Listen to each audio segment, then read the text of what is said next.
சின்ன திரைப்படங்கள் வந்து கொஞ்சம் யோசிச்சுடுவாங்க மார்க்கெட் என்ன நிலவரம்ன்றது. இப்போ சின்ன திரைப்படங்களுக்கு நான் சொல்ற ஒரே விஷயம் திரும்பவும் நான் அன்னைக்கு நான் சொன்னேன். நீங்க என்ன கேட்குறீங்க? தோனியை போய் கேளுங்களேன். அவரும் ஒரு படம் எடுத்தாரு. யாரும் தள்ளி போங்க, தயவு செஞ்சு எல்லாரும் விலகுங்க, நான் மட்டும் ஜெயிக்கணும் அப்படியெல்லாம் என்னைக்குமே நான் யோசிச்சதே கிடையாதுங்க. மஞ்சுமல் பாய்ஸ், பிரேமல், இந்த 2 படமும் சின்ன படம் தானே, நல்ல கதை இருந்ததுனால ஓடிச்சு. யார் இது? ரங்கநாதன் சார். ரங்கநாதன் சார், பைல்வான் ரங்கநாதன். சத்தியமா அவருக்கு நான் பதில் சொல்ல மாட்டேன். சத்தியமா நான் பதில் சொல்ல மாட்டேன். விஷால் சார். இல்ல ஐ am not interested to tell him. ஒரு பொதுச் செயலாளரா தயவு செஞ்சு நான் சொல்றேன், என்ன வந்து இந்த பிரஸ் மீட் ஆரோக்கியமா போயிட்டு இருக்கு. ஜீவான்ற திரைப்படம் நானும் வந்து ரிலீஸ் பண்ணியிருக்கேன். கரெக்டா ஜெயலலிதா அம்மா வந்து அரெஸ்ட் ஆனாங்க. எல்லாம் திரையரங்கத்தை மூடுங்கன்னு சொன்னாங்க. போச்சு எனக்கு காசு, அப்படியே போச்சு. எனக்கு 4 கோடி போச்சு, 4 கோடி 5 கோடி போச்சு. வார்த்தைகள்லாம் வந்து திருநெல்வேலி இந்த சரௌண்டிங்கில் இருக்கிறது வாழை தூக்கலை அப்படின்னு இருக்கும். பட் ஆனால் இந்த ரத்தனத்தில் வந்து ஓவர் பேட்ஸ்லாம் நிறைய வந்துட்டு இருக்கு. இது இப்போ இருக்கக்கூடிய ஜென்ரேஷனுக்கு நம்ம எடுத்துட்டு போய் புகுத்துற மாதிரிலாம் இல்லை. அதை கொஞ்சம் கம்மி பண்ணிருக்கலாமோ? ஏன்னா இருக்கிறதுல உச்ச வார்த்தைகள் போட்டிருக்க மாதிரி இருக்கு. இதெல்லாம் கோவத்தில் கொந்தளிக்கும் போது பேசுகிற வார்த்தைகள் தானே. நீங்கள் கேட்டது இல்லையா? வெளியில் ரோட்டில் ஏதாவது தகராறு நடக்கும்போது என்னென்ன வார்த்தைகள் வரும்னு கேட்டிருப்பீங்கல்ல, அந்த மாதிரி வார்த்தைகள் தான் அது. இல்லை, அந்த வார்த்தைகள் தான் கொஞ்சம் கம்மி பண்ணி, ஏன்னா இருக்கிற பசங்களுக்கு நம்மளே எடுத்துகிட்டு போய் கொடுக்குற மாதிரி இருக்குல்ல. அப்படிலாம் இருக்கு, கோபத்தில் வர அப்படிலாம் இருக்காது. இது வந்து நம்ம வந்து வெளியில் எங்கேயுமே நம்ம போய் கேட்காம எங்கேயுமே நம்ம கேட்டது இல்லாத மாதிரி ரியாக்ட் பண்ணுற மாதிரி இருக்குது. 40 வருஷம் 50 வருஷமாக நானும் சினிமா பார்க்குறேன். தேவையான இடங்களில் சில படங்கள் வந்துட்டு இருக்கும். ரோட்டில் சண்டை நடக்கும்போது எப்படி களத்தில் இறங்கி வேலை செய்கிற ஆள் நம்ம. எங்கெங்கே என்னென்ன மாதிரி பேசுவாங்க, எந்தெந்த கேரக்டர் என்னென்ன கோவம் வந்தால் எவ்வளோ வேகமாக அந்த கோவத்தை வெளிப்படுத்தும், அந்த கேரக்டராக தான் இது பேசியிருக்க தவிர இந்த வார்த்தையெல்லாம் எல்லாம் கண்டினியூ பண்ணுங்கன்றதுக்காகலாம் கிடையாது, அந்த எண்ணமும் கிடையாது. மேடையில் நீங்கள் பேசும்போது அதான் சொன்னீங்க, வயலன்ஸ் வந்து. மோகன்ராஜ் ஒரு நிமிஷம் அவர் பேசிட்டு இருக்காரு.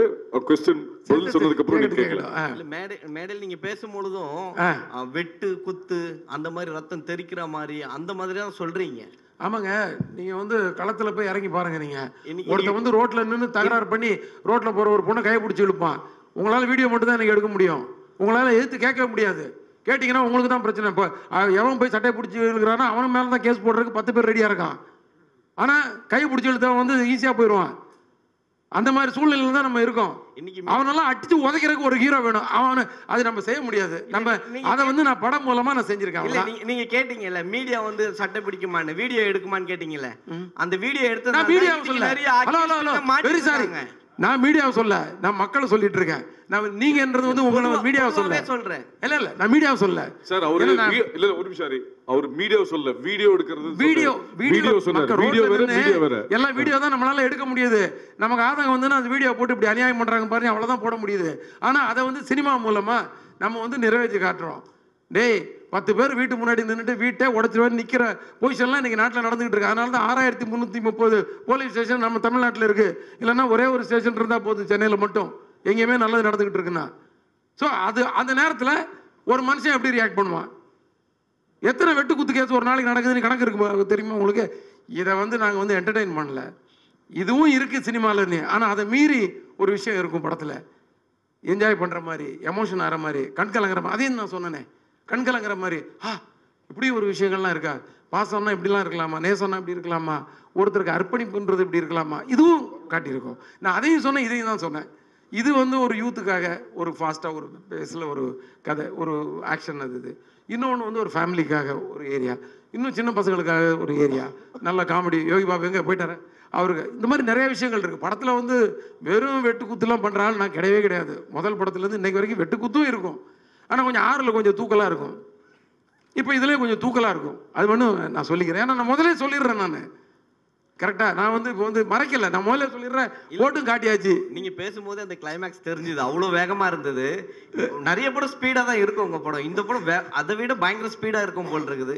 இந்த படத்தில் எல்லா படத்தையும் தாண்டி என்ன ஸ்பெஷலாக இருக்கும்?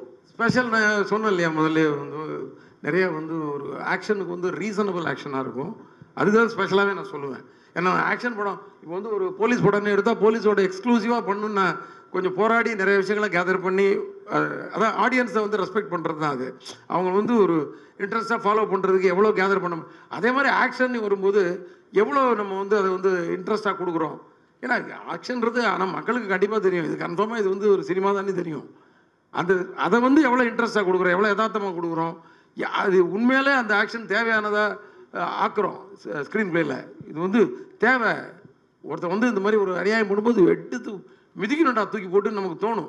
அது நம்ம ஒரு ஹீரோ மூலமாக நம்ம மனசில் உள்ள கொந்தளிப்பெல்லாம் வந்து சினிமாவில் வந்து நம்ம ஹீரோ மூலமாக ரத்னம் மூலமாக அது ரத்னம் விஷால் மூலமாக அப்படி போயிட்டே இருக்கும். அது அவ்வளோதான். ஏப்ரல் 26ஆம் தேதி விஷால் சார் இங்கே ஏப்ரல் 26ஆம் தேதி ரத்னம் படம் வர மாதிரி இருந்தது. அது கூட வந்து அரண்மனை 4 வர மாதிரி இருந்தது. நீங்கள் சில கேள்விகள் கேட்டீங்க, சில கோவப்பட்டீங்க. இப்போ அரண்மனை 4 மே 3க்கு போயிருக்கு. அந்த அரண்மனை டைரக்டர் வந்து உங்க ரொம்ப நெருங்கி நண்பர் சுந்தர் சீசா தான். அவருக்கு என்ன அண்ணன் நண்பர் இல்லை அண்ணன். அப்போ அவருக்கு ஒரு வருத்தம் இருக்காது, அவருக்கு என்ன சொல்ல வரீங்க? ஐயோ, நான் வந்து தள்ளி போக சொல்லி நான் சொல்லியேங்க, எனக்கு அந்த அதிகாரம் இல்லையே. நான் யாருங்க இன்னொரு படம் தள்ளி போ சொல்றதுக்கா? நான் அந்த மாதிரி பயன்படுத்தவே முடியாது. நான் அந்த மாதிரி பாவம்லாம் பண்ண மாட்டேங்க. எல்லா படமும் ஓடணும். காம்படிஷனில் வந்து 8 லைன் ஏன் போடுறாங்க? 100 மீட்டர் ரேஸில் எதுக்கு ஒருத்தர் மட்டும் ஓடல? உசைன் போல்ட் மட்டும் ஓடினா நீங்கள் பார்ப்பீங்களா?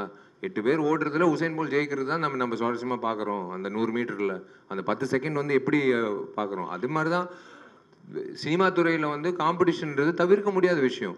சோலோ ரிலீஸ் கிடைக்கிறது வந்து ஒரு அபூர்வமான விஷயம். இப்போ மார்க் ஆண்டனி செப்டம்பர் 15 கிடச்சிச்சு, அந்த மாதிரி ஏப்ரல் 26 கிடச்சிச்சு. இப்போ நான் சொன்னதுனால தள்ளி போச்சுன்னு அப்படிலாம் நான் எனக்கு தெரியாதுங்க. அவங்க கிட்ட தான் நீங்கள் கேள்வி கேட்கணும்.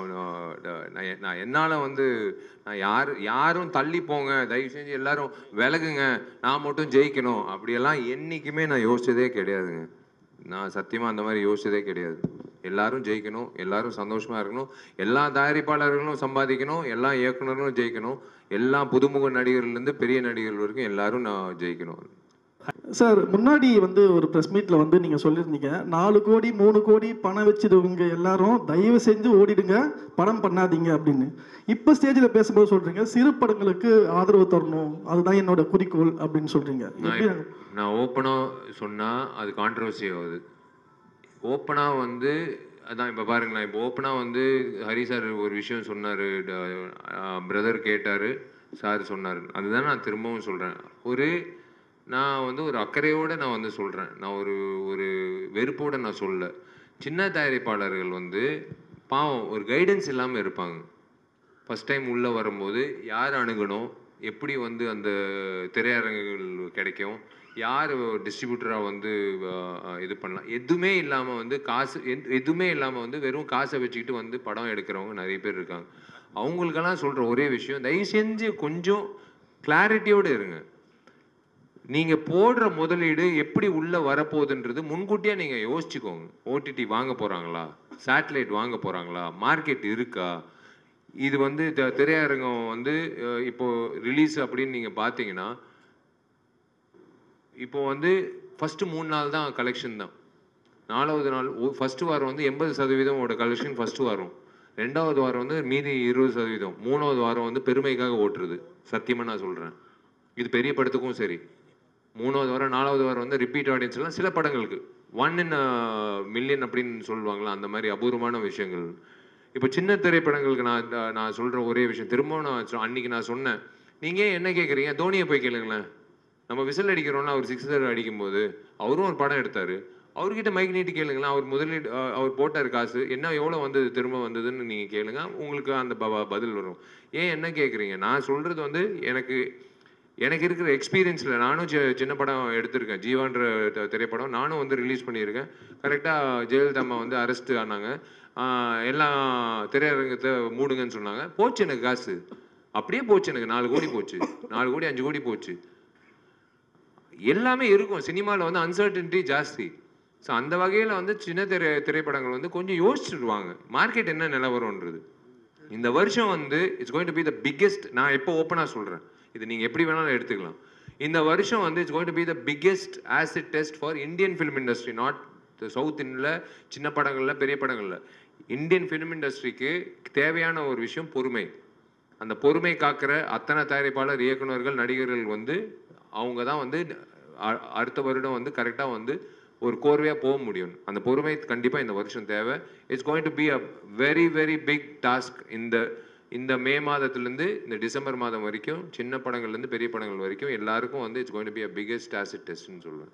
ஒரே ஒரு கேள்வி சார், மஞ்சுமல் பாய்ஸ், பிரேமல், இந்த 2 படமும் சின்ன படம் தானே, நல்ல கதை இருந்ததுனால ஓடிச்சு. யார் இது? ரங்கநாதன் சார், ரங்கநாதன் சார், பைல்வான் ரங்கநாதன். சத்தியமாக அவருக்கு நான் பதில் சொல்ல மாட்டேன். சத்தியமாக நான் பதில் சொல்ல மாட்டேன். விஷால் சார்? இல்லை I am not interested to tell him. Vishal sir, அண்ணனுக்கே தெரியும். நான் வந்து இதுக்கு மேலே வந்து நான் சொல்ல மாட்டேன். அண்ணனோட பதில் வந்து நான் வெளியில் நான் அந்த சத்தியமாக ஒரு பதில் சொல்ல மாட்டேன்.